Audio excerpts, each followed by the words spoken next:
there's no way. I'm already still burning. So hold me close, now baby.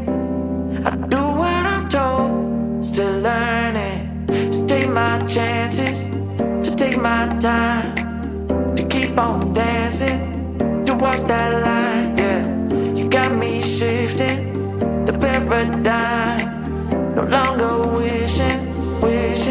You're my lucky strike, love the way you ride. Look into my eyes, say you're ready to go. $1 million life, yeah, we could roll the dice. Act like you're surprised, but you already know. Oh yeah, got lucky overnight. Jackpot when I got the invite. Let me wrap my arms around you, cause I can't go home without you. And my heart just vibe with you, babe. Wanna go sky high with you, babe. Gotta bring you close to tell you that you're my lucky strike. And I got to tell you, if you didn't know, then I got to tell you that you're my lucky strike. And I got to tell you, if you didn't know, then I got to tell you that you're my lucky strike. Cooler than cold, I'm all in. So load up the dice, so heavy. The way that you roll, I'm falling. So I never fall, I'm ready to take my chances, to take my time, to keep on dancing, to walk that line, yeah. You got me shifting the paradigm, no longer wishing. You're my lucky strike, yeah. Love the way you ride. Look into my eyes, say you're ready to go. $1 million life, yeah, we could roll the dice, yeah. Act like you surprised, but you already know. You're my lucky strike, and I got to tell you, if you didn't know, then I got to tell you that you're my lucky strike. And I got to tell you, if you didn't know, then I got to tell you that you're my lucky strike. I can't let you go, there's no way. I'm already still burning. So hold me close, now baby. I do what I'm told, still learning to take my chances, to take my time, to keep on dancing, to walk that line, yeah. You got me shifting the paradigm, no longer wishing. You're my lucky strike, love the way you ride. Look into my eyes, say you're ready to go. $1 million life, yeah, we could roll the dice. Act like you're surprised, but you already know. Oh yeah, got lucky overnight. Jackpot when I got the invite. Let me wrap my arms around you, cause I can't go home without you. And my heart just vibe with you, babe. Wanna go sky high with you, babe. Gotta bring you close to tell you that you're my lucky strike. And I got to tell you, if you didn't know, then I got to.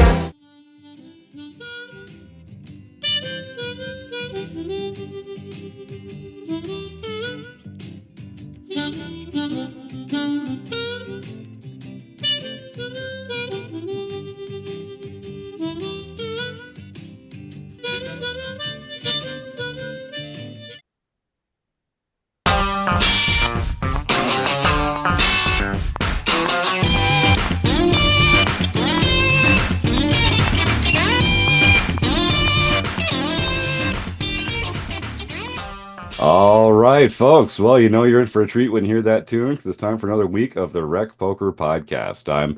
This is the chats edition. We also have a forums edition every week where we're just talking strategy. I'm your host for both, Jim Reed, Bluffsterini in the home game, and at RecPoker Jim on socials. And I have the best freaking job in the world talking poker with my friends here on the RecPoker podcast every Monday night at 7:30 Eastern, live on YouTube. You can join us every week for free and maybe win a prize even, just for showing up. Now, we're going to talk to Sky Matsuhashi. I'm so excited to be bringing him in just a moment. moment. First, I'm pleased to mention that we're brought to you by Running Aces, the official sponsor of the Rec Poker podcast. And we're going to be having some fun with them at the end of January. So stay tuned for the end of the show to get some details about Rec Poker Weekend at Running Aces. Most of what we do here is free. We're a largely volunteer-based organization, so we depend on support from our sponsors and from our premium members. Some premium members, like a few new ones, Gerard Lawley and Tom Foster. So thank you, Gerard and Tom. I think these two fine gentlemen took advantage of the naughty or nice sale throughout the month of December, and so they typed in the word nice at checkout and got their first month for only $1. It's nice to be nice. But if you've been naughty, I mean, you never know what happens when people are naughty. But thanks for being nice, Gerard and Tom, and thanks for being premium members here at Rec Poker.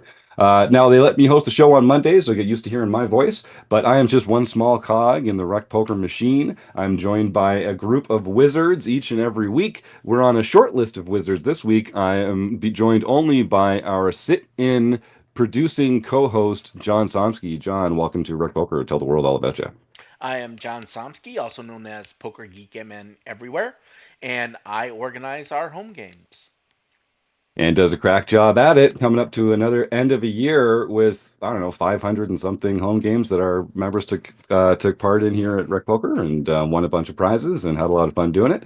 It's just one of the perks of being a member here, and I want to remind you, you can get a free membership anytime. All it takes is an email address and a smile. But if you want to try out our premium membership, all you have to do is make a donation to your local food bank for any amount and send us the receipt, and we'll send you a complimentary for your first free month of membership here at Rec Poker. So it's never a bad time to help out your local food bank, so give it a try. Now, we got him, folks. We got him back. One of our I don't know. I didn't do any math. I hate doing math. I didn't do any math before the show. But Sky Matsuhashi, a regular guest, certainly a recurring guest on the Rec Poker podcast. Sky, how many times have we even had you on by now? I do not know, but I'm definitely a friend of the show. I love your guys' podcast. And I love you guys specifically. So, yes, I'm happy to be back.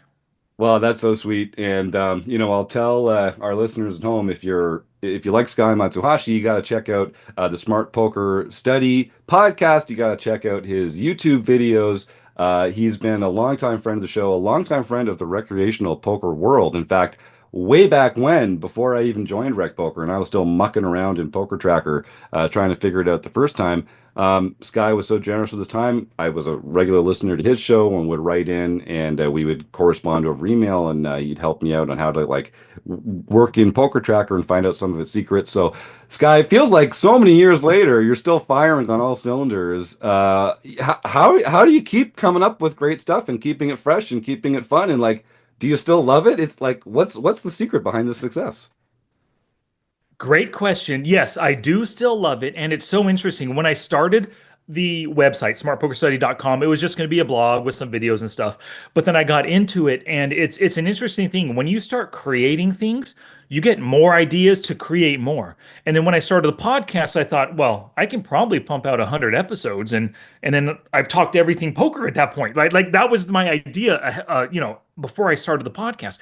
And then by the time you get into it, and if you guys don't remember, and most of you probably don't, when I did the podcast for about a month or so, and then I said, I need to get better at this. I'm going to do 30 days in a row, one podcast per day.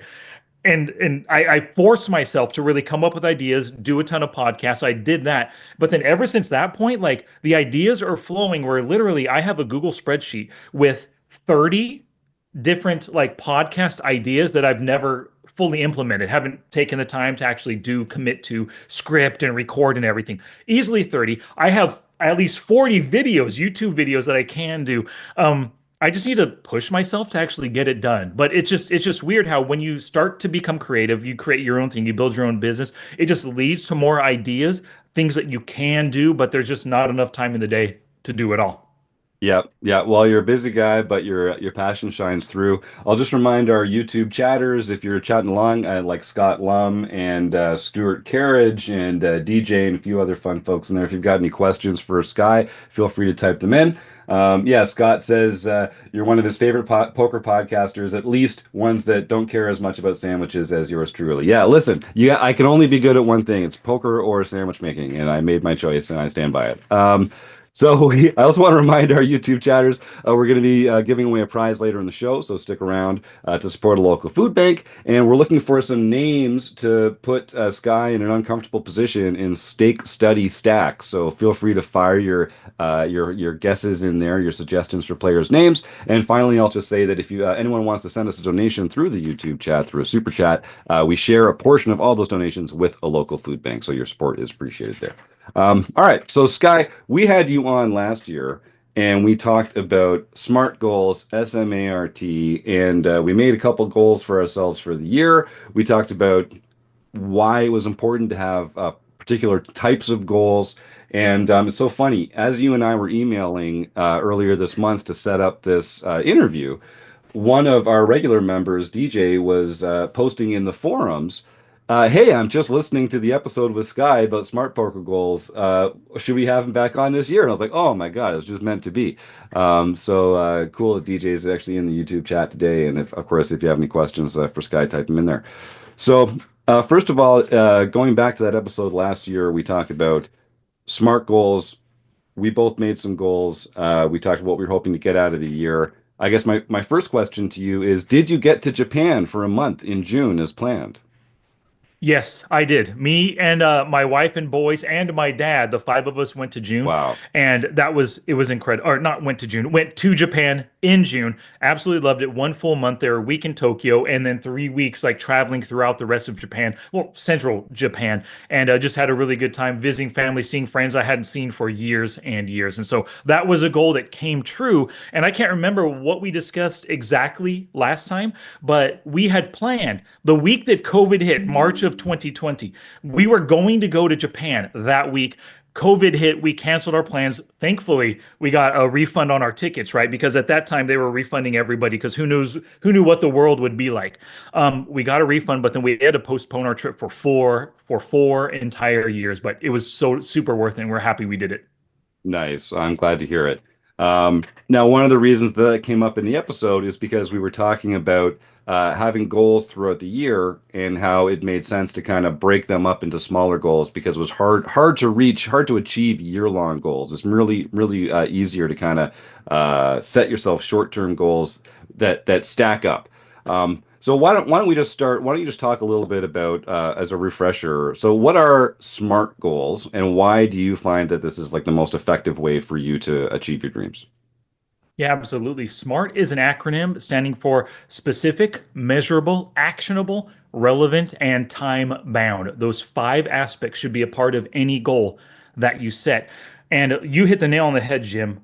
1 year long goals, I really can't think of any year long goals I've ever hit. You always have, like, at the beginning of the new year, you have your resolutions, things that you want to do for the next year. And those are kind of goals that people set, but nobody hits the gym 3 times a week every week for an entire year, right? Nobody stays away from alcohol every single day for the, some people do, obviously, but like it's really hard to hit your goals for an entire year.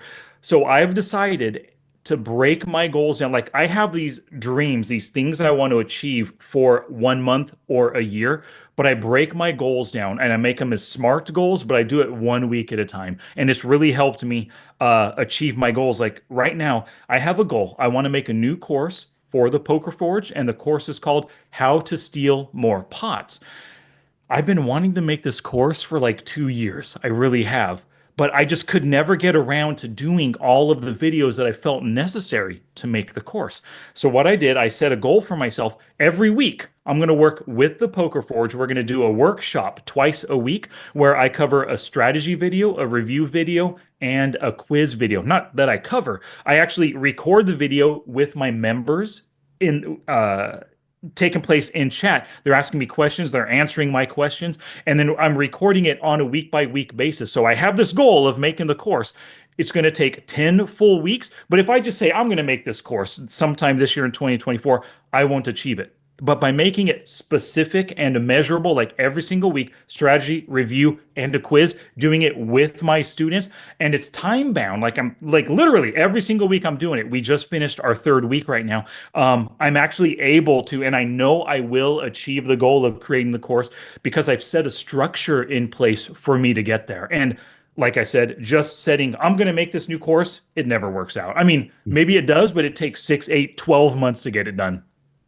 Now you talk about kind of structure and well, don't let me poison the well here. What other kind of structure do you find is helpful to you when it comes to getting the most out of your time? Are you a time blocker? Are you like a space blocker? Are you a list person? Are you a routine person? What are the other ways that you kind of restrict your I'm not going to call you lazy. I'm lazy and unmotivated. And if I don't like have a path to follow and some guardrails to keep me on track, I stray.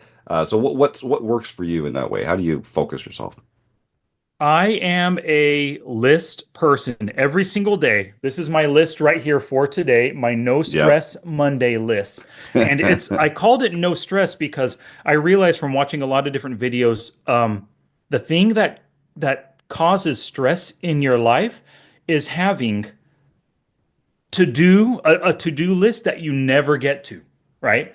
And so I decided I always had a list of things to do, and I would give myself on a Monday, I'd give myself 6 things. I would only get 3 of them done, and then I'd be so stressed. Oh my God, now I got to do these other 3 on Tuesday, but that pushes back this other stuff I want to do. So I created my no stress list, and I'm only putting things on the list that need to get done in the order that I need to do it. And I'm allowing myself to, if I don't get something done, so be it. I don't get it done. But I try to put the first 3 things on my list are the key things that need to be done that day to get me to where I want to go. So, for example, like today, the first thing on my list was my next podcast goes live. So the podcast 521 went out today. Awesome. Got that done. And that really, like, one of my goals for this year, and one of my goals is just to build my YouTube audience. So every podcast has a YouTube video associated with it. Well, getting this video done today leads me to my ultimate goal of just growing the podcast to 20,000, 30,000, ultimately like 100,000 subscribers, right? But I haven't set that as a goal. That's more like a dream I want to achieve. My weekly goal that I set for myself is I will make one YouTube video every single week until I get to that goal. So I know if I just keep doing, if I keep at it, plugging away every single week with my no stress list and putting that as one of my tasks, I'm gonna eventually get to my goal. And so that's how I do it. I'm a list guy, 100%. And I've got some comments in the YouTube chat. So Scott saying that's why he loves your content. He chunks it down, big strategy ideas, and makes it simple to focus on specific areas that are critical to our game. He says Thank you, better to Scott. focus on one area than to work on than taking like a scattershot approach to learning. Yeah, 100%. So Scott, I'm afraid I'm a less evolved version of you then because I am like I never get to the bottom of my list, and it stresses the hell out of me. Like this is like the number one cause of angst in my life. And like I don't know. I've got I've got like what I feel are like the priority items, the things that are on fire, and then just like a bunch of other things like I really have to do this week, and then like some great ideas and wonderful things I'd really like to do if I had time with. Some of them are like really good, but I cannot freaking get to them. So how do you make peace with that though? Like how do you have all because you're like me. I know you have a million great ideas. And it's not like it's great to have them in a spreadsheet or like a Google Doc or something like that. But like how do you not stress over not getting the stuff done that you'd like to get done? So, 2 aspects to that. The first, you're right. I have a ton of ideas, and I'm sure you do too. But I've realized, and I've trained myself to believe this and to know this: ideas are a dime a dozen. A billion people had the idea for Uber before whoever created Uber came along and did it. Your idea, just having it, doesn't mean crap. I have these ideas for 30 or 40 different podcasts and videos. Those don't matter. What matters is action and getting stuff done. So I don't worry about all these ideas. And like you said, Google spreadsheets and whatever, I have a billion emails that are saved for Oh myself in yeah. spreadsheets with lists of things that I want to do. And I haven't gotten to them. But I do realize the second aspect to this is, and that's why I created my no stress Monday, no stress Tuesday. Every day I write down no stress.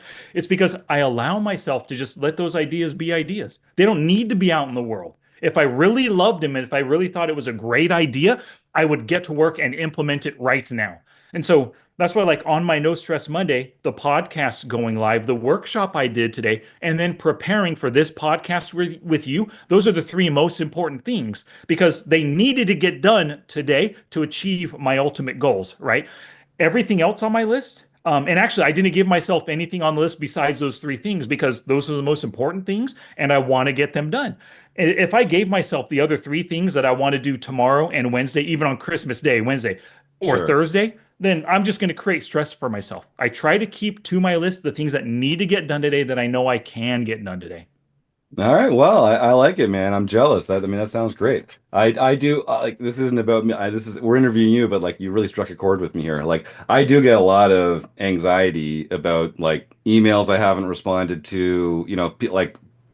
I'm one of the point people here at Rec Poker, so when people need stuff, they reach out to me, and I know I've got like a backlog of things I'm supposed to be like getting to people. And there's this adage if you want to know what's important to someone, observe how they spend their time, right? Which you're kind of getting at there. It's like people spend their time on what they're passionate about. Um, and I feel like I don't know. I just feel like I just feel like I'm letting people down all the time because I'm just not getting to these things that I know I'm supposed to be doing. Is that kind of a somewhat like, do you have that as well, or am I taking this in a different direction? No, I do have that in a similar fashion, but I guess I do sometimes feel like I let the podcast audience down if I don't do as good on a podcast, or I'm letting my Poker Forge audience down by not creating new videos or whatever for them. But for the most part, I've tried to rid stress out of my life by I'm not letting myself down. Like I said, I kept the three things on my list that I knew needed to get done today, and I had the time to get them done. Now I feel great, right? This is the last thing on my list, being here with you in a fun podcast. I'm not actually doing heavy lifting, any heavy work right now. And then so I allow myself, I give myself the freedom to just not feel that stress. And that's one of those things, giving yourself permission and just and so when you give yourself permission to not get things done, you kind of don't let yourself down now. Like I only put the Hmm. things on my list that I knew I needed to get done. And one thing I want to mention, and I can't remember if we've discussed it before, is I use an app called Habitica.com, habitica.com. And it's a way to gamify your life. So I have all these things I want to do, like my daily morning stretch, taking vitamins, drinking water, creating something, getting to inbox zero, like you had mentioned, right? Emails not responding really bums you out and you feel like you're letting that person down. Getting to inbox zero, all of those things at habitica.com, you create daily task lists. And then when you get them done, you check it off and you get points, you get experience or mana, and you use that mana to buy equipment and stuff, right? So it's a way to gamify the tasks in your life. And I've been using habitica.com for like 5 years now, and I Hmm. absolutely love it. It helps me stay on track and get stuff done. So that's one small recommendation for you. All right, I appreciate that because yeah, I find that like time blocking, what's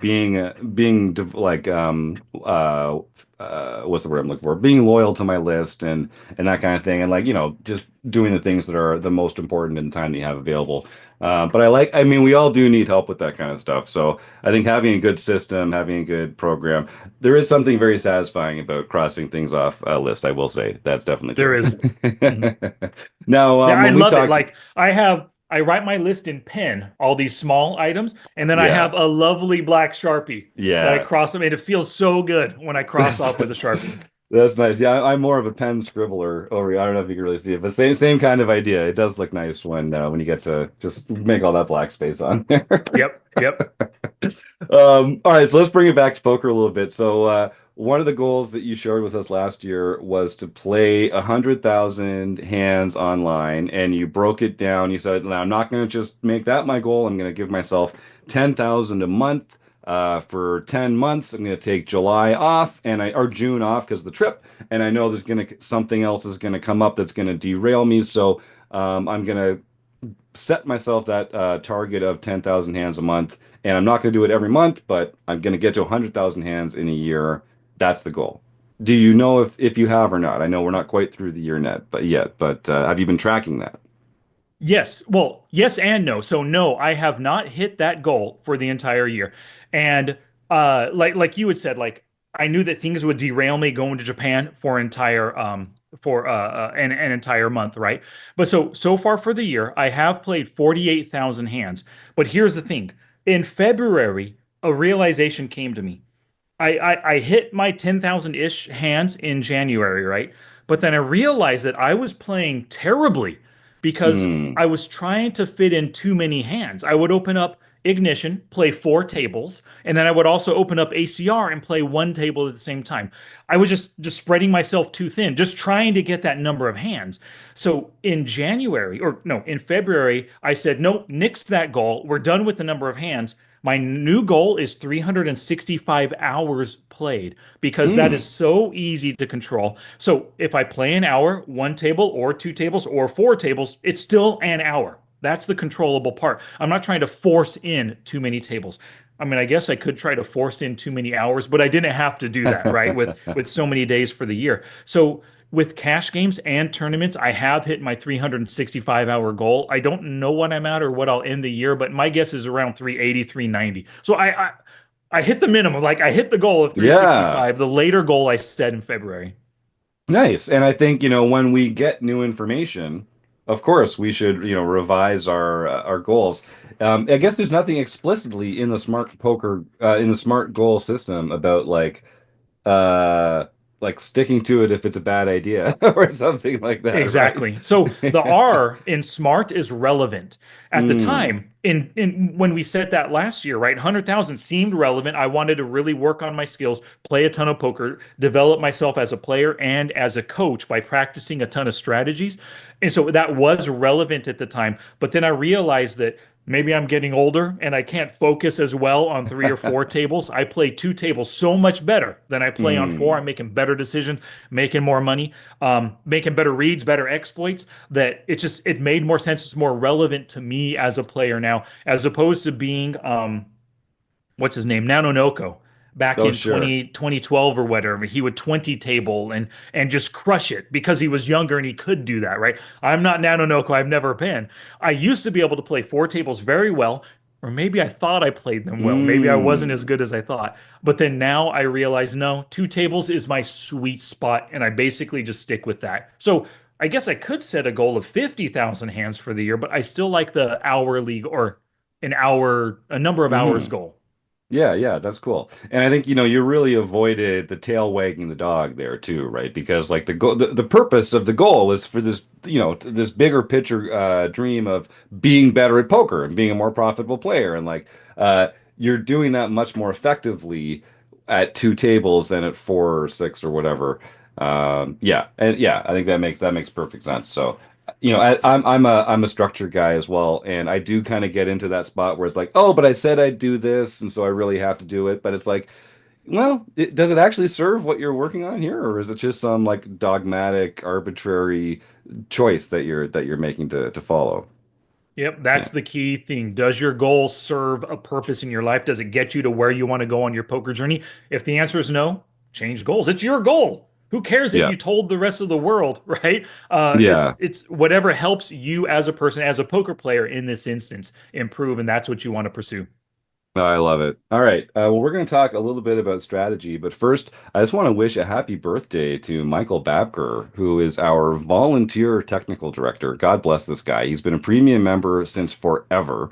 And a couple years ago, our technical director had to step aside. He was taking on some cool new stuff, and Michael stepped in to just kind of keep us going. And for the last while, he's just been our man. He's been our man to turn to. He's been our port in a storm. Every time we have something come up that is above my technical acumen, which is basically everything, he's the guy that we talk to. And it's his birthday this week, so I wanted to just say thank you, Michael. We could not do what we do without you. You're so generous with your time and your expertise.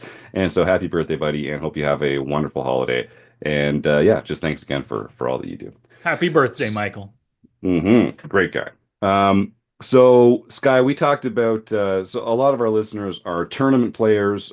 We've been kind of doing more of an emphasis on cash over the last couple of years because, as you as I know, it's the best. I mean, it's just the best. But one major difference in tournament and cash play is stack depth.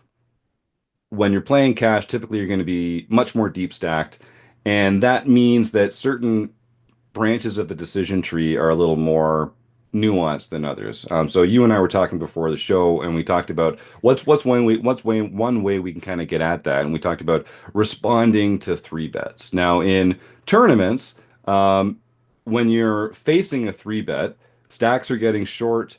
Typically, it's going to be, fold, call, or jam with not a lot of call, based on implied odds and that kind of thing. When stacks get deeper and in a cash game, incentives are kind of different. I think there's more room for four bets that aren't all in. There's more room for more speculative calls.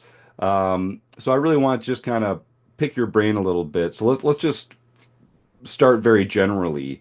What are the factors that people should be considering when facing three bets? Well, the first thing is the three bet didn't just happen out of nowhere, right? You open raised. Before you open raised, you should have looked ahead at the other players still to act, engaged. Okay, is this a three bet bluffer? This one, this one, this one. Who is a three bet bluffer? So before you open raise, if you have all three bet bluffers still to act, this guy's three betting 13%, this one's 12%, this one's 8%, right?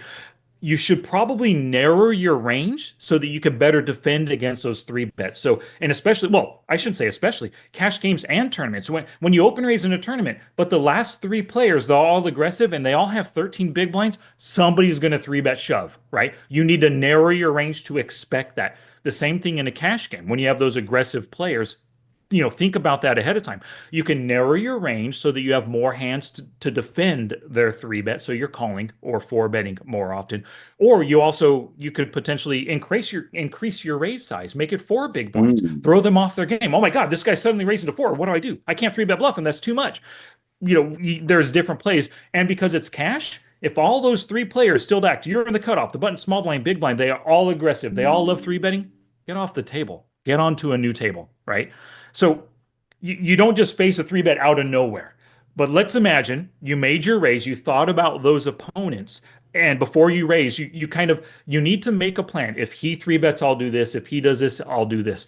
If the three bet, so you want to think about your opponents. You want to think about their player type. What have they three bet in the past? What three bet hands have you seen them make? What is their three bet percentage? Because we're online players, we notice when someone's a three better at 2% over 500 hands, when someone's a 12% over 500 hands. We kind of have different ideas what to expect. If they are an honest three better, so they're doing it with ace king and pocket queens and better, just get out of there. If stacks are super deep and they make it only seven big blinds, sure, maybe you can call with a little room to maneuver post flop and maybe you can exploit them. But for the most part, if they're being honest, just get out of there. You only open raise at 2.5 or 3 big blinds. You don't need to fight that, especially if you're out of position against that player. But now, if they are a three bet bluffer, you've seen them three bet with ace five, with eight seven, with pocket sixes in the past. Now you have a decision. Should you call and play them post flop with whatever your hand is, or can you four bet bluff? In general, you want to, especially in the micro stakes, which is what I coach, you want to four bet bluff very infrequently. Actually, in today's workshop, we did a little math with my own database, and we found that I am four bet bluffing with the opportunity to four bet only 3% of the time. So when somebody three bets me, literally one out of every 33 times, I'm three bet bluffing. 4%, I'm four betting for value. So the other 93% of the time, I'm either calling or folding versus three bets. And so assess their player type, what you think they are making their three bet with. So ask yourself poker's ultimate question, what are they doing this with? Put them on a range and think about it. Now, if that's tough for you to do in the moment, the next time you're studying, find hands where you face a three bet and ask yourself every time you get to that point when you face a three bet, what's he doing this with? And then build a range in Flopzilla Pro. Like start to train yourself to think about their ranges. Just so that you know, a lot of players are three betting with all the broadways, king 10 offsuit, even if they think you can fold. All the broadways, suited aces, offsuit aces, because it blocks you from having pocket aces, ace king. They're also doing this with like suited connector 7-6 suited because they think, if I flop a flush draw plus a straight draw, I can really sock it to this guy and push him off on the flop, right? They're going to get aggressive with those speculative manipulative hands later on if they hit a draw. So put them on a range and then decide what you would do versus that range. And it's quite often going to be folding. I tell my students when you face a three bet, it's totally fine if you're folding 60% of the time or greater. Because the thing is, they are showing you their three bet is trying to tell you that they have a strong hand. Sometimes they're bluffing, sometimes they do have pocket aces. You need to have a good grasp on the situation before you call or before you four bet. Now, a lot of players call three bets way too often. In general, you want to call at the top of your opponent's range. So if they're three betting all the suited aces, maybe you can call with ace queen and ace jack and ace 10, which is ahead of their ace 5 and their ace 4, right? You don't want to call with king jack because all their aces beat you and their king queen beat you and all their pocket pairs beat you too. Just don't do that. But king queen might be an okay hand to play. But before you call, have a plan on how you can steal it post flop. So you want to understand your opponent and understand their post flop weaknesses. Is he flop honest? Are you calling in position? And when he checks, you can bluff on the flop and take it down? Or is he turn honest? So you're going to call his flop C bet. And as soon as he checks on the turn, you're going to bet at the next opportunity. Have a plan to steal before you click that call button because the aggressive poker is winning poker. In general, when you call, you're playing losing poker and you're just hoping to lose less than you would just folding that hand right there. So those are my I guess there's a lot of different tips thrown in there, but that's generally how you play against three bets. Yeah, I like that a lot. This concept of there being just sort of there are situations in poker that are inherently not profitable. Playing out of the blinds is one of them. Playing and like, the best players in the world might be winning players in the small blind or the big blind, but honestly, I doubt it. Like if anyone filters their hands in Poker Tracker 4, they're going to see that you're losing playing in the big blind. You're probably losing playing in the small blind, and that's just because if you folded every hand from the big blind, you'd be losing 100 hands per hundred. You'd be losing 100 big blinds per 100 hands. So if you're only losing 50, that means you're actually winning back 50, which is great. Only losing 50 or like 30 in the big blind is fantastic. Same as in the small blind. And facing three bets is just one of those situations where, again, if you filter your database, I'm sure you'll find that as a whole, facing three bets, like it's very difficult to be a profitable player. So For sure. you're really just kind of like fighting back. Matt You are. Affleck And actually an interesting says, thing to go along with yeah. that, filtering your database. If you filter your database right now for making the three bets, you are probably Mm, going to find it positive 200 big blinds per 100 hands, 300, 450 big blinds. Those profits when you three bet, those are coming from the players who are calling you or four bet bluffing when they shouldn't, right? So they would be better off against you because you're a winning player when you're making the three bet. They'd be better off just getting out of there. You're like they're winning 450 big blinds on average, or 450 big blinds per 100 hands, which means they win 4.5 big blinds every time they three bet. If you're the one calling them, you're handing them 4.5 big blinds. You're better off just folding and losing that 2.5 or 3 big blinds you already put in. yeah, I love that. I was talking to Matt Affleck about this recently because we were doing some coaching stuff leading up to the WPT, and he said, if you the reason that we call three bets is mostly because we are losing less than just by folding in the grand scheme of things. And so that's definitely true. Like that's going to be more true when you're in position. It's going to be more true when you have a post flop skill edge. But like if you're getting three bet by a better player than you and you're out of position, like unless you have a very strong hand, I mean, you should probably just fold. And Yeah, it's just, the reason people three bet widely is the same reason that they see bet widely. It's because like it's a bread and butter spot. And I don't want to take your word for this, but like it's one of the ways that we create bread and butter situations for ourselves. They're inherently profitable, and so sometimes it's just the price of playing poker is that you're going to fold to some bluffs, you're going to fold to some three bets, you're going to fold to some C bets. They're allowed to not have it all the time, and it's still correct for you to fold in those circumstances. So, but let's absolutely. say, but let's say maybe we are in position, or maybe we're out of position, but we feel like we have an edge on the table or against this particular opponent. So we're going to call this three bet because even if we still lose money doing it, we're going to lose less than just by folding. Are there characteristics of the hands that we want to call with, as opposed to the hands that we want to bet or four bet, or sorry, that we want to fold or four bet? And like, what are those kind of characteristics that make them hands that we'd rather call with than take these other actions? So if you would rather call We than can get at it four the other bet, way. We could say, like, what are the good four betting hands, and then all the other hands that we're not folding are the calling yeah. hands. But what are the kind of hand qualities that make hands good for four betting, or good for calling, or good for folding? So in general, if you're value four betting, like you think your opponent can come back over the top with worse or call you with worse, that's generally queens, kings, and aces. That's it. If you are bluff four betting, it would be ace, king, ace, queen, ace, jack, ace, 10 suited because you want that suited power. They're also connected. It gives you a little bit more equity in case they call your four bet. But also, those hands block pocket aces, kings, queens, jacks, tens, ace, king, ace, queen, ace, jack, ace, 10, the most likely calling hands that they have versus your four bet. Now, all of the other hands, and some of those hands I just mentioned, like pocket queens, that would be fine to call because you want to slow play your opponent. You know he can bluff three streets, so you got a superior hand. Let's call. Let's not see an ace or a king on the flop, and let's call him down. So there are those potential plans, right? But that is all player dependent. You're thinking about your opponent. When it comes to specific hands that are worthy of calling a three bet, just on hand strength, not thinking about your opponent, you're thinking about mid pocket pairs, eights, nines, tens, and jacks, and then you're also thinking ace, king, ace queen, ace jack suited, and king queen suited. Like if we just think about hand strength, that's it because you want your hand to be at the top of your opponent's three betting range. That doesn't mean necessarily above it. You don't necessarily always want to call with pocket aces. But as long as they can be three betting a lot of weaker hands than what you're calling, you at least have that mathematical advantage against their range of three bet hands. If you kind of take away aces, kings, and queens, right, that they're three betting you with.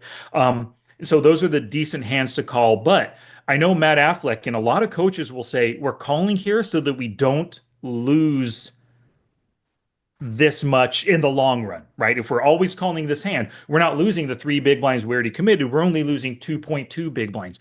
That in itself isn't a good enough reason to call right now. I am not going to face this spot a million times in my poker career. I might face the queen 10 suited open raising and facing a three bet from this type of player 1,000 times, right? What I'm more concerned with is right now, I hold queen 10 suited. This player three bet me. Is there any reason that I should continue with this hand? Can I make money? Can I push him off? Is there a way I can steal the pot later?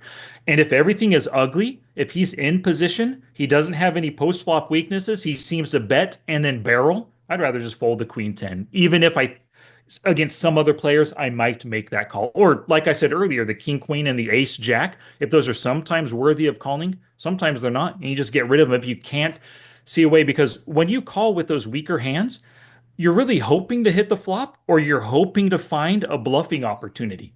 Most likely with king, queen, and ace, jack, you're not going to hit anything. The flop's going to come nine high. You're going to check, he's going to see bet, you're going to fold, right? You're not going to hit a flush draw or a straight draw, most likely.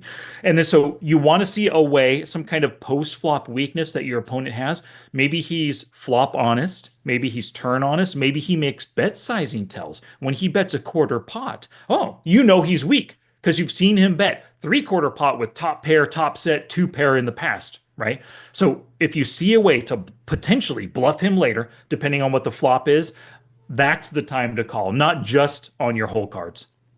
All right. Well, I've got one more follow-up strategy question for Sky, and then I think we're going to make a few goals of our own, some smart goals of our own for 2025.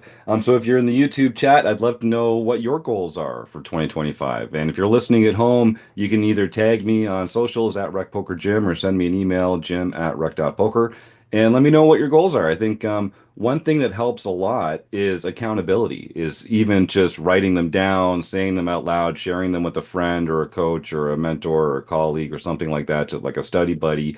Having made it a little more real by not just having it in your mind in some way. So I do encourage our YouTube chatters. We got about a dozen folks in here. Some are already starting to roll in with some goals. Type them here. And like I say, if you're listening at home, also put them in our forums at RecPoker. They're free forums. They've also got a very active and encouraging Discord channel. So I'd love folks to go and put some goals into the Discord, and then we can review these as the year goes on and kind of help each other stay on track and become successful. And so, John Thompson, I'm going to be asking you too. So I'll give you a little time. We'll do one more strategy question with Sky first. So Sky, I like this idea of like I'm in this spot right now. I'm holding these cards right now. I'm playing this opponent in this hand right now. I'm not going to worry about sort of like the long term, play this a million times the same way. Um, One thing that I kind of feel brings some tension into that is like let's talk about the lower pocket pairs. So you talked about middle pocket pairs, and I'm a rec player, and baby, I love flopping sets. It's just like it puts a smile on my face. It's really the only reason I'm a profitable player is because I flop way more sets than I should. So I have trouble like drawing a line. It's like, oh yeah, I should be calling with like sevens, eights, nines here, but I've got pocket fives, and like the math, I'm just as likely to hit a set of fours as a set of sixes, as a set of twos, as a set of nines. So like shouldn't I really just call? Can't I just call with the low pocket pairs here too? So I guess two questions. Can't we just call with the low pocket pairs too? And also, like, is it why do these low pocket pairs get no love? Why is it just because they're going to get like set over set or two pair counterfeit more? Like why? It doesn't seem fair. It doesn't seem right. Yeah, I never worry about set over set because you can't account for that. The idea I don't even know what the math is on getting set over set, but that's happened to me so many times. Don't worry about that at all. When it comes to the math for set mining, so I always tell my students, players call way too often with pocket pairs for too big of bets to hit a set, and that's where a lot of their pre-flop calling comes from, and especially when it comes to calling three bets. If you filter in your database for holding deuces through just say sevens, calling a three bet, you're most likely going to find over a large size database, 10, 20, 50,000 hands or more, you're going to find that you're losing money with those calls. You're better off just folding all of those calls.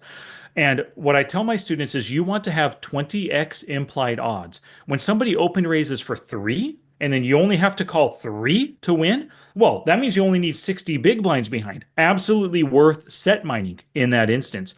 But when you open for three and they make it 10, now you have to call seven. But most of the time, you don't have 140 big blinds behind to try to win. And the reason why you want such high implied odds of 20x is because sometimes you hit your set and you get beat by a higher set or a flush or a straight or something. You lose money. Sometimes you hit your set, you bet, and they just fold because they had ace high. They ain't got nothing, right? So you don't always make a ton of money when you hit your set. You want that high implied odds. And that also forces you to fold more often. And especially at the micro stakes, when maybe you haven't developed post flop skills for bluffing and stealing, check raising, probing, floating, donk betting, and stuff, you're only relying on hitting a set. That only happens 9% of the time, 1 out of 11. The other 91% of the time, wait, I think I'm backwards. It happens 11% of the time, 1 out of 9 that you hit your set. 89% of the time, you miss and you check fold, right? You're Yeah. better off not risking that additional 6 or 7 big blinds calling a three bet and just playing tight, folding, getting rid of that 3 big blinds instead of trying to hit a set that only happens 11% of the time, whereas the other 89%, like I said, you're just check folding. Um, Earlier today, the podcast you reminded me of this. The podcast I released today was on preparing for a live session by playing an online full ring game. And as I was recording the podcast, I was just simply demonstrating playing a full ring game online to warm up for the situation that you're about to encounter in the local card room. And it was just the craziest thing. This guy open raised for two. This guy three bet to 5 big blinds. I was in the big blind. He made it too small, a super big mistake that you see in the live felt and in full ring games or in micro stakes games. I had pocket deuces. I called for only 4 more big blinds times 20, at least 80 big blinds behind. I had 100, he had 120. There was plenty of chips behind, right? I hit a set on the flop. I check raised him. He went all in. He had pocket kings, and he made such a big mistake. And I understand that feels so good when you hit your set and you crack a pair of kings like that. But most of the time, that just doesn't happen, and you just end up check folding. And that's why, like, following that 20x rule, some coaches will tell you follow a 10x rule, follow a 12x. But I just know from all the students that I've taught, calling is a super big reason for their losses. Let's just cut it. Let's have you be more restrictive in your calls and follow that 20x set mining rule. And that 20x also applies to like calling with suited connectors, 7-6 suited pre-flop. You don't want to call just because he 3-bet and you go, oh my gosh, 7-6 suited, Jack 10 suited. I might hit something awesome on the flop. I may hit a flush draw. What are you gonna do with that flush draw? You're just gonna check call 2 streets and then fold when you don't hit it on the turn? Or are you capable of getting aggressive and bluffing him when you have your flush draw, right? So you want those 20x implied odds behind for sure. Yeah, I love that. That's fantastic. All right, well, I see some people are starting to type in some goals here. Why don't we go first here on the panel? Let's put John Somsky on the spot. It's been a while since we made John feel uncomfortable. John, what are your poker goals for 2025? Well, I've been relatively busy in 2024. So my goal is to actually just play. About the only poker I have played is our home games. So I've been to the card room only when we had the RecPoker Invitational here. So I actually want to this next year get out and actually play some, go to the card room again and get used to playing again. Okay, so John, when you say that's your goal, that the way you said it, it's more of a dream or a wish, right? Let's try to give you some time constraints. Like, is there a day of the week where you know every Thursday at 4 p.m. you can go hit the card room from 4 to 8? Like, can you set some kind of a like, a time restraint, I guess, right? Time-bound goal for yourself. Something that you could do every week that you know you could do to get you in the poker room. Uh, During the week, it's going to be tough, but I can probably do that, plan it on weekends. So, Okay. and I would think start off simple and easy to make twice a month. If I can make it Mhm. Good. 2 weekends a month, that'd be great. Perfect. Perfect. So I would recommend something like the first Saturday and the third Saturday of every month, or the second and fourth Saturday, whichever one you want. Yep. From 10 a.m. to 2 p.m., I'm going to go hit the card room, play that local $50 tournament, whatever it ends up, whatever it is for your local card room, and make that a goal. Put it on your calendar. Tell your wife, ask her for permission, obviously, right?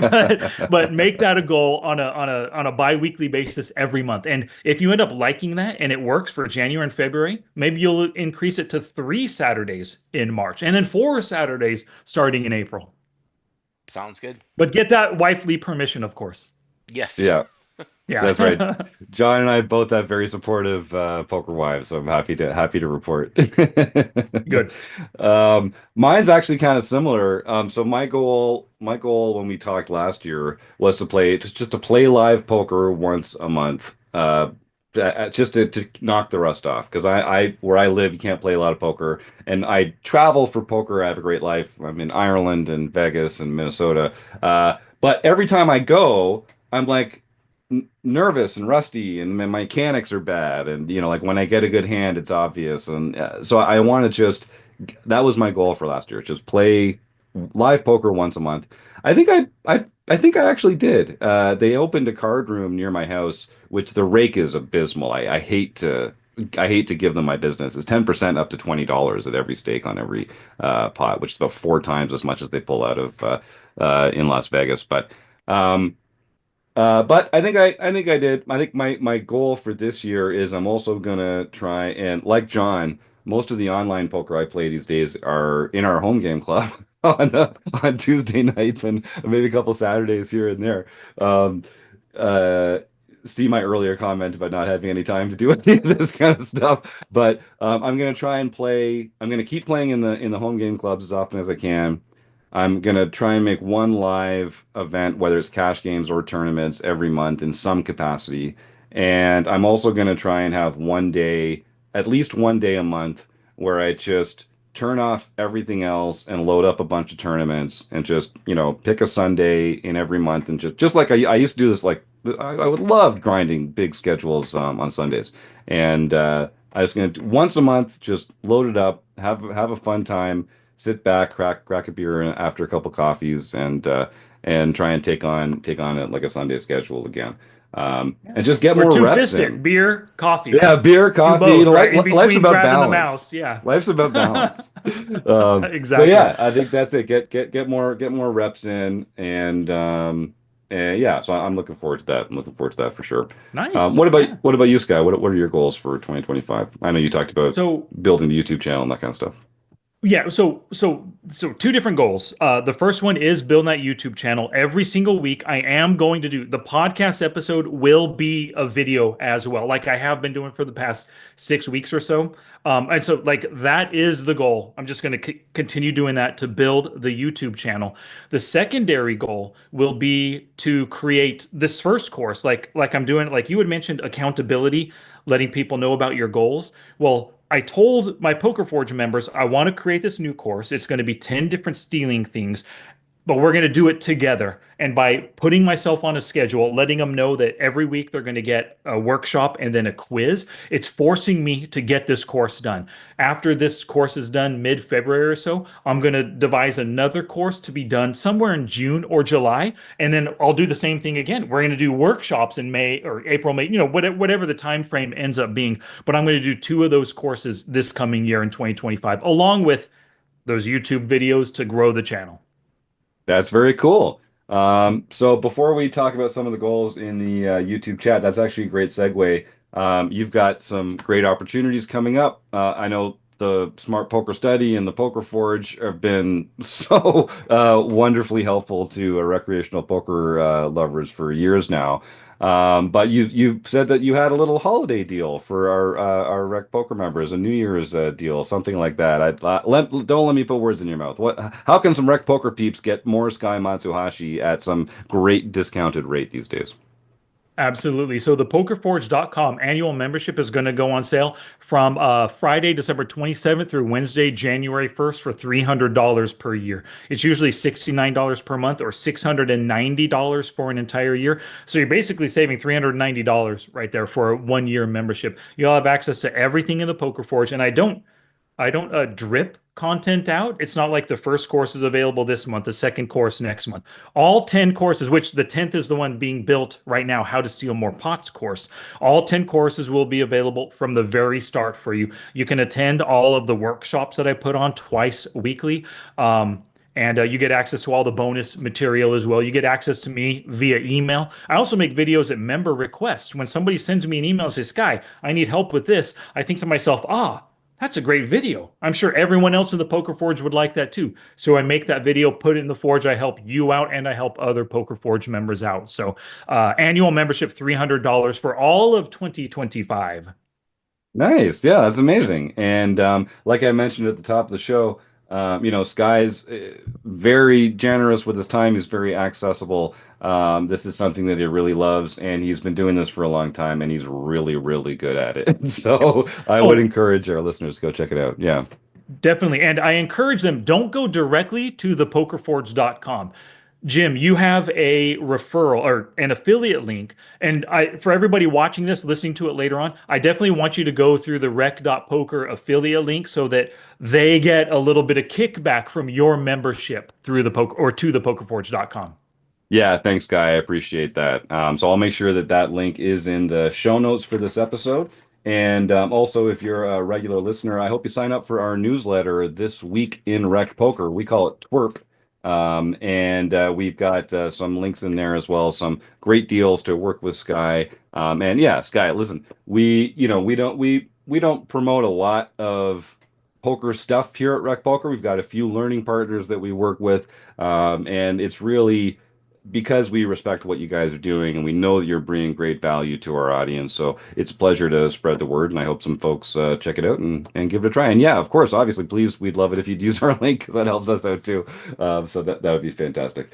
All right, so let's just wrap up here. We're going to talk about a couple of our members' goals here. So Eric Anderson, prolific poster, longtime member here, he's got two goals, and I think I know the problems that you're going to have with them. So the first and these are both have to do with our home game club. So he wants to make 12 tournament of champions, and the way that you win your way into the tournament of champions is you win one of our nightly home games. So you'll have around 30 chances to do it throughout the month, and then the winners of each night are invited to a monthly tournament of champions. And then his second goal is to hit the threshold of 50 lifetime wins in the home game club. We have a special lifetime achievement award for members that do this. So far, I think only three or four, maybe four as of the last couple weeks, four people have ever reached this. And so it's very elite, very prestigious. And Eric, I believe, is on the cusp already. He's in the 40s, so that's pretty exciting. So Sky, I'm guessing that you're going to say these are not goals that he can control. Is that Yeah. take it from there? Results aren't controllable, but what you can do is control the work that you put in to achieve that goal. So the first one was interesting, winning 12 of those to get to the further thing. What I'd recommend you do, Eric, and I know Eric, like I think is a Poker Forge member as well. We've been in contact for many years now. What he needs to do is analyze the other strong players in these games, figure out Hmm. their weaknesses. So when you encounter them on that weekly tournament, you know how to exploit them. And so have a plan in place. Like Jim, you're playing against Jim, right? You know Jim's three weaknesses. He calls too much, he set mines way too often, he chases every draw. I'm just kidding, Jim, but whatever it No, you is, got right? me. Yeah, yeah. Whatever his weaknesses are, you put yourself in a position to exploit that. So if you know Jim is flop honest, he only ever c bets with top pair or the nut flush draw or nut straight draw, you call him in position. As soon as he checks the flop, boom, you come out firing, right? Plan for those exploits against the strong, who you think are the strongest players. Don't tell them that you think they're strong. Don't tell Jim that you think he's a good player, right? Let him develop an inferiority complex. Let him think he's bad because you keep exploiting his weaknesses. I love it. There you go. Good tips for Eric. And Eric, keep it up, man. You're a great member around here, and I'm glad that you're working with Sky. That's fantastic.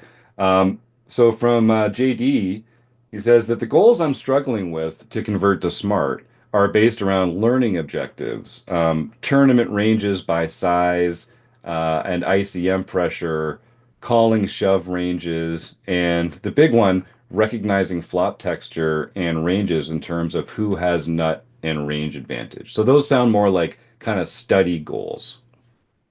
Yeah. And those are And so yeah, so for the smart, right? Specific, like you want to learn that flop texture, who has the nut, who has the range advantage kind. Let's just take that as an example. That's a specific, you want to be able to see a flop and know who the caller or the raiser who has the nut and the range advantage, right? So what you need to do is find some study material, whether it's from me, another coach out there. Upswing Poker has done tons of stuff on range and nut advantage. They do GTO kind of studies and stuff. And I've done not GTO, but range and nut advantage and just Flopzilla analysis. You want to find maybe three pieces of content, video, podcast, three videos, a chapter, an article, whatever it is. Your goal over the next 3 weeks is to study each of those things. You watch it, you read it, you check it out, listen to it, whatever it is. A couple times that week, you're taking notes and you're practicing everything that they teach you in that. And then you're also going through your database, reviewing a ton of flops, figuring out flop texture, entering everything in Flopzilla Pro. So your goal is basically a study goal, this one topic for 3 weeks at a time with three different pieces of content. And you're studying it in every facet possible. Plus, you're also playing with purpose to analyze every flop that you see. And if you do that for the 3 weeks for that one study technique, I guarantee you'll develop a ton of understanding, a lot of confidence around it. The next 3 weeks, you hit your next study topic right there. yeah, fantastic. Um, we got some feedback from Eric actually talking about the frequency of set over sets in the long run. So he says, at a full ring table, you can expect to see set over set scenario roughly once every 1,200 hands, assuming all players with pocket pairs always see a flop. Oh, And that's so not it's even always nothing to going to be the worry about. case. Yeah, yeah. And it's like it's gonna happen. And you're gonna be the player with the bigger set as often as you're gonna be the player with the smaller set too. So it's like trying to devise a strategy for playing against pocket aces. Like, no, you're just not gonna do well against pocket aces. Spend your study time more effectively on Exactly. other benefits there. So yeah, thank you, Eric. Um, we got one goal from Scott Lum here. My goal is to move up to 3-5 in cash games for at least a third of my sessions by the end of the summer. My plan is to study cash game content on the poker coaching sites I'm a member of and work on three betting and being three bet. So is there anything Scott can do to make that a better goal or to give him a higher chance of achieving that goal? Yeah, so that's a great goal, something definitely to strive for. So basically you want to increase your winnings to increase your bankroll so you feel more comfortable at that higher stake, which is going to require two things: learning the new strategies like you were saying, making three bets and facing three bets and how to do those properly to make money. But at the same time, you also want to find and work on your leaks. So what are the plays that you're making, the situations you get into where you're losing money? Because the basic idea to get up to that $5 buy-in, or not $5 buy-in, but the two Hmm. five that you had mentioned, you need to build that bankroll, which means cutting your losses but increasing your winnings. So you're building new skills, new strategies, new money making, or new ways to make money, and then you're cutting your losses right there. So maybe every 2 weeks or so, find a leak and then plug this leak. The next week, learn on like a new way to steal pots, a new way to exploit your opponents. The week after that, go back to leak plugging again. Just do it, bounce back and forth, da da da da da da, and then you're gonna just find that you're gonna increase your win rate over time as you're learning these new strategies and everything and plugging leaks. Your win rate's going up, your bankroll's going up, and you'll eventually be able to move to that new stake. Fantastic. And yeah, he follows up. I think he's already taken some of that advice. Scott says he's going to be playing more online so he can track his hands through Poker Tracker and have a more reliable way to review his play, find those leaks, see where he's losing money, and then plug him. So good for you, Critical. Scott. Sounds like you're taking all the right steps, and good on you. So, Sky, this is great, man. We've already gone a little long. I feel so grateful for your time. I want to wish you and your family a very Merry Christmas and a very happy holiday. But first, we got to put you in the blender here with Stake Study Stacks. So we're going to give you three names. John Somsky has been paying close attention to the suggestions from the YouTube chat. You're going to select one that you'd like to stake in a poker tournament or cash game, one you'd like to study with for your own benefit, and one that you'd like nothing more than to just take all their chips at the table and just stack them. John Somsky, what are the three names that we're going to send Sky Matsuhashi's way? Well, we have three that you should actually know, Sky. So we have Nathan Williams, Barry Carter, and Alex Fitzgerald. Okay, definitely study with Alex Fitzgerald. Definitely. I have a piece of paper in front of me. I'm writing down the names. I can tell. I love it. Nathan Williams.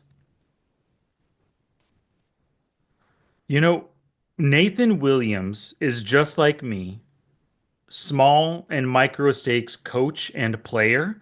I would rather stack him because my guess is Barry Carter plays in bigger games and he's probably a good player. I'd rather stake him.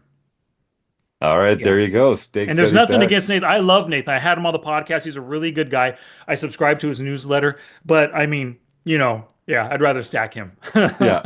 Well, we don't make it easy. We I love it when No. we mention the names and with the guests just like, damn, all right. Yeah, That's kind exactly. of that's what we're going for there. All right, Mhm. beautiful. Well, Sky, this has been a great interview. If folks want more Sky Matsuhashi in their life, they can go to the Smart Poker Study podcast. I believe the YouTube channel that is your primary one is also Smart Poker Study. There's obviously the Poker Forge learning community there and the wonderful training site that you run. We'll put those links in the YouTube in the show notes for this episode. Are you active on social media? Are there other places that can people sign up for a newsletter? Or what's the best way to get more in touch with Sky Masuhashi?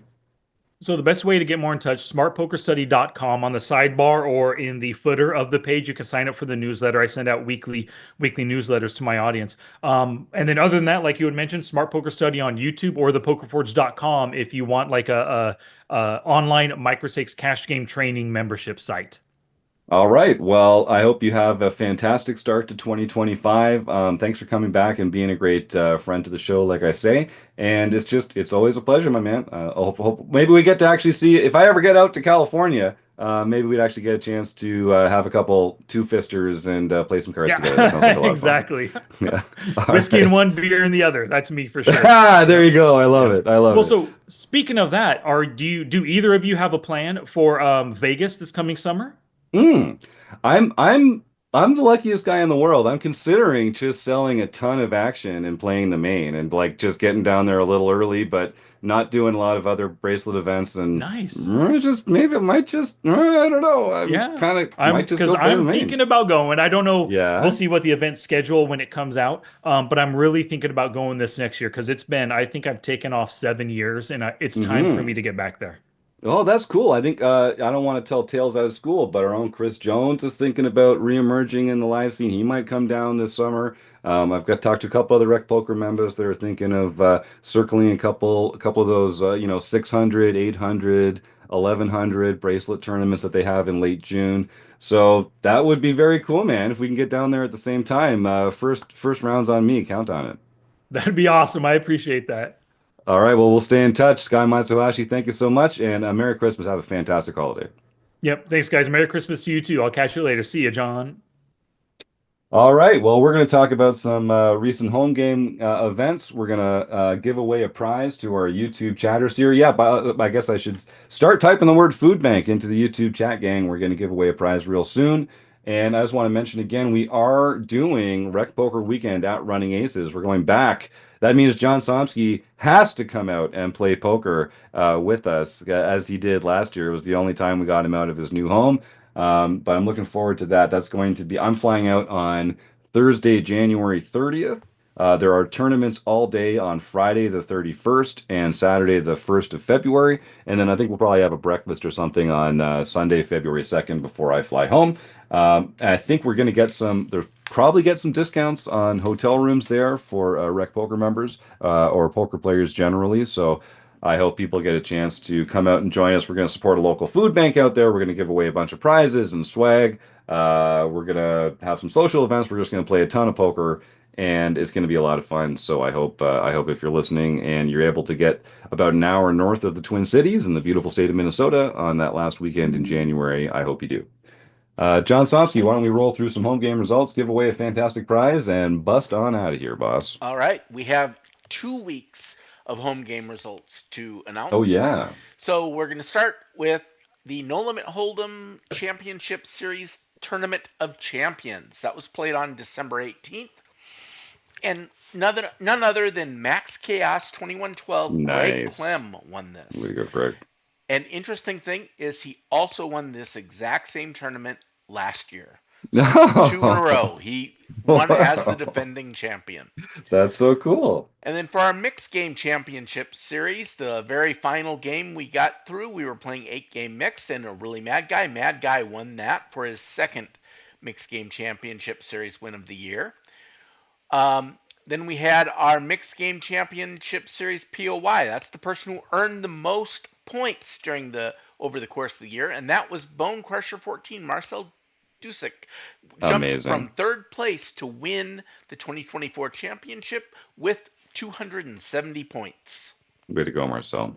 Canadian, by the way. Excellent. We're taking over. We're taking over the rankings. We're taking over the leaderboards. Thank you, Marcel. Fight Yeah, with pride.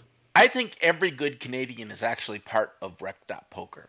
So We have a lot every of them, single don't one. we? It's amazing. Yeah. Then on December 9th, we had our daily series Tournament of Champions, and now then KB got his first Amazing. TOC victory for the year. And then for our Very nightly nice, Doug. events, PetVet33 Kim Kilroy got her 8th victory for the year. Bone Crusher 14 Marcel Dusick got his 3rd nightly victory for the year. Hiker 10 got his or her first nightly victory for the year. Keck Geek, that's Keck Geek Hmm. Senior for those keeping track, got his 10th nightly victory for the year. I'll also point out that that is his 47th lifetime victory. So he is Getting very, close. very close to the Silver Lifetime Achievement Award. Osloberger, Tron VRR Stensby got his first nightly victory for the year. Keck Geek again. This was actually his 47th one. This There you previous go. one was his 46th. Got another one. Roadstar 33 got his second nightly victory for the year. Jeff S. got his 13th nightly victory. Okay, I take it back. His first one was his 45th, then his 46th, then his 40. So Oh my 3 God. victories over Wow. these 2 weeks for his 10th. Way to Greek go, Keck Out Geek. Yonder got his or her third nightly victory for the year. Stewie 13, Stuart Carriage got his nightly victory for the year. Nice too. Stewie 13, Stuart Carriage also won his second daily mixed practice event. Oh my God. Then we have Osloberger Tron Vidar Stenby got his sixth international victory for the year. Michael Babker got his first international victory. Stuyvend Ryven Standal got his or her third international victory for the year. And Nice. Bitcoin 70K got his or her second international victory for the year.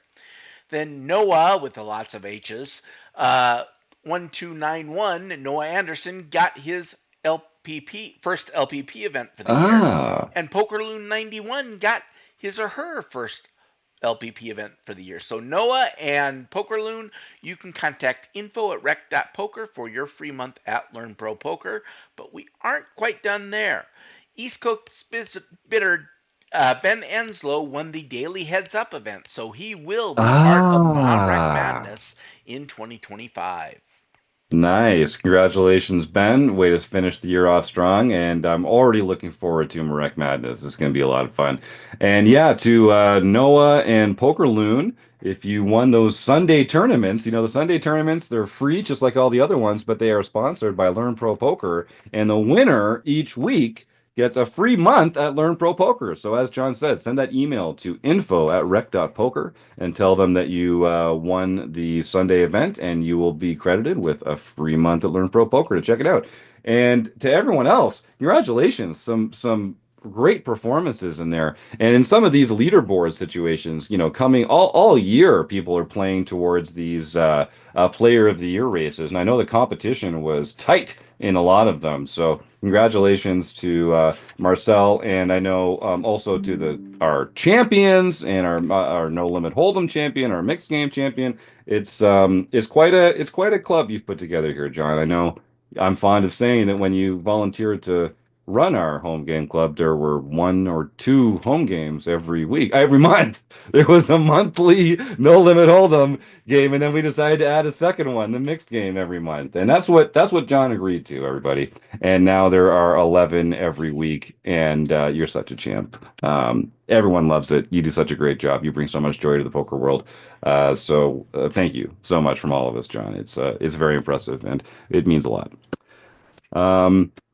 So yeah, fantastic. Way to go, everybody. So excited for our champions. I'm still salty over Rich Dietz 3-outing me in the championship match 2 years ago. Yes, I'm still salty about it. I was 1 card away from being the player of the No Limit Hold'em champion for 2023.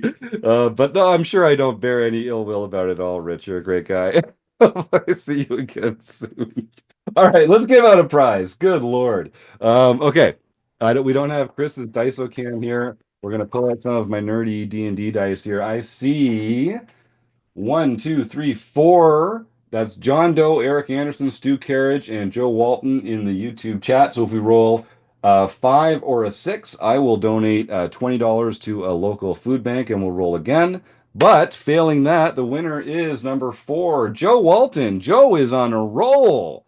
Joe Walton, congratulations. And I've got I'm not going to break it tonight. I've got some fun news about Joe Walton that I'm going to share in an episode coming soon. I'm excited. You're all going to be seeing a little more of Joe, and I'm really excited to see what 2025 has in store for Joe Walton and RecPoker. And I'm all a tingle with excitement. I really can't wait. So there's a little Christmas present, a little Easter egg on Christmas. Something to look forward to in a future episode. All right. John, save me. Are we all wrapped up with exciting updates and cool stuff? I believe so. All right, then I will just say thanks again to Running Aces. They've been our sponsor for a long time, and we couldn't do it without them. If you want to check them out, it's at runaces.com. If you like what we're doing and want to support the show, go to rec.poker/support. There's a bunch of ways you can help us out without dropping a dime. But if you do want to buy us a cup of coffee, there's a couple ways to do that too.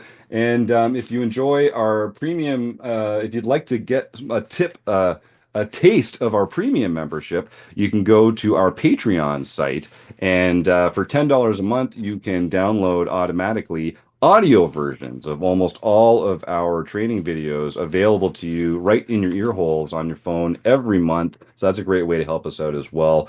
Let me see. All right. Well, thank you to Sky Matsuhashi for being a great guest. John Somsky for being a fantastic co-host. All our YouTube chatters who had a lot of fun in there, I hope, along with us. And let me see, I guess all our Wrecking Crew members, all our premium members, we got one more episode before the year is over. So tune in next week. We're going to have a lot of fun then. And until then, just keep listening. And thanks for all your support, RecPoker. We'll talk to you again sometime real soon. Merry Christmas, everybody.